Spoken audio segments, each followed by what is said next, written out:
नमस्कार, मैं हूं राम किंकर सिंह। एमसीडी की राम कहानी में आपका स्वागत है। आखिरकार वही हुआ और सबको लग रहा था कि ऐसा ही होगा। सुप्रीम कोर्ट के आदेश के बाद 22 फरवरी को जब चौथी बार सदन की बैठक हुई तब कोई हो हल्ला नारेबाजी नहीं हुई। हालांकि सदन में विजेंद्र गुप्ता जो कि बीजेपी के विधायक हैं, उनकी उपस्थिति को लेकर आम आदमी पार्टी ने ऑब्जेक्शन जरूर किया था। कुछ पार्षद ने हंगामा किया, लेकिन अव्वल तो वोटिंग में किसी प्रकार की दिक्कत नहीं हुई और यही वजह है कि सभी पार्षदों ने वोट किया। कांग्रेस ने बाइकआउट किया था, यानी 274 कुल वोट थे, उसमें से अगर आप घटा दीजिए करीब 265 के आसपास जो वोट थे वो पड़े और उसमें शैली ओबेरॉय को ज्यादा वोट पड़े, लिहाजा उनकी जीत हुई और साथ ही साथ उन्होंने रेखा गुप्ता को हरा दिया। और साफ तौर पर आपको बता दें कि बार बार ये कहा जा रहा था कि अंतरात्मा की आवाज पर पार्षद वोट करेंगे, एंटी डिफेक्शन लॉ नहीं लगता, लेकिन आज जब चुनाव परिणाम आया तो साफ तौर पर यह दिखा कि कहीं किसी ने क्रॉस वोटिंग नहीं की और इसका फायदा सीधे तौर पर आम आदमी पार्टी को मिला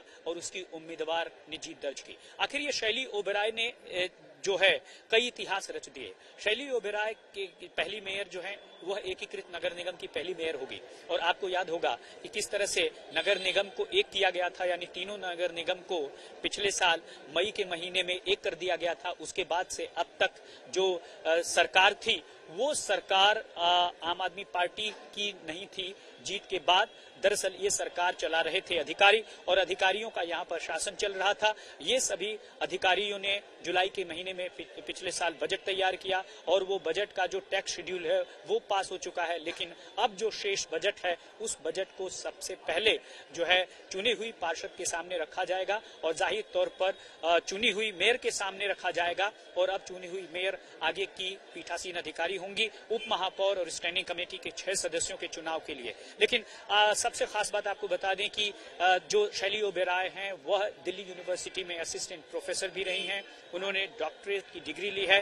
कॉमर्शियल का जो एक मैनेजमेंट की जो उन्होंने डिग्री ली है और साफ तौर पर समाज सेवा से जुड़ी बताई जाती हैं और पिछले 8 सालों से वह आम आदमी पार्टी में कार्यरत हैं, लिहाजा उनको इस बार इनाम मिला। लेकिन 31 मार्च 2023 तक उनका कार्यकाल होगा। 1 अप्रैल से दोबारा नए मेयर का चुनाव किया जाएगा। इन सब के बीच में जो बीजेपी बार बार कह रही थी कि चौंकाने वाले आंकड़े होंगे, अप्रत्याशित आंकड़े होंगे, वह कम से कम मेयर के चुनाव में तो नहीं दिखा। लेकिन इतना जरूर है कि सुप्रीम कोर्ट का डंडा काम आया और आपको बता दें कि 6 जनवरी, 24 जनवरी, 6 फरवरी और उसके बाद 22 फरवरी को चौथी बार ये मेयर दिल्ली को मिल पाई है। 80 दिनों के बाद ये मेयर मिली हैं और साफ तौर पर उनके सामने अब ये होगा कि किस जो घोषणा पत्र में जो बातें कही गई थी उसको जमीन पर उतारना। लेकिन इन सब के बीच जो उप महापौर का चुनाव और स्टैंडिंग कमेटी का चुनाव है उसको लेकर भी बीजेपी बार बार आशंकित है कि हो सकता है वो मेयर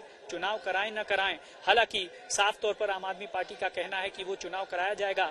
अब देखना ये है कि आने वाले वक्त में जो एमसीडी है वो किस तरह से चल रही है। लेकिन फिलहाल यही है कि 22 फरवरी 2023 को इतिहास रच दिया आम आदमी पार्टी ने और 15 सालों का जो दिल्ली का में एमसीडी में शासन था बीजेपी का वो फिलहाल खत्म हो गया। हालांकि चुनाव परिणाम तो 4 दिसंबर को ही आ गए थे और उस चुनाव परिणाम में 105 सीटें बीजेपी को मिली और साथ ही साथ 134 सीटें आम आदमी पार्टी को मिली और 9 जो है कांग्रेस को मिले। लेकिन कांग्रेस ने ऐसा लगता है कि आम आदमी पार्टी और बीजेपी दोनों से बदला लिया है और साफ तौर पर आने वाले वक्त में उसका रुख कुछ ऐसा रहेगा कि आम आदमी पार्टी और बीजेपी दोनों को अच्छा नहीं लगेगा। बहरहाल इस वीडियो में फिलहाल इतना ही। मुझे दीजिए इजाजत, फिर हाजिर होंगे एक नए वीडियो के साथ। तब तक के लिए धन्यवाद।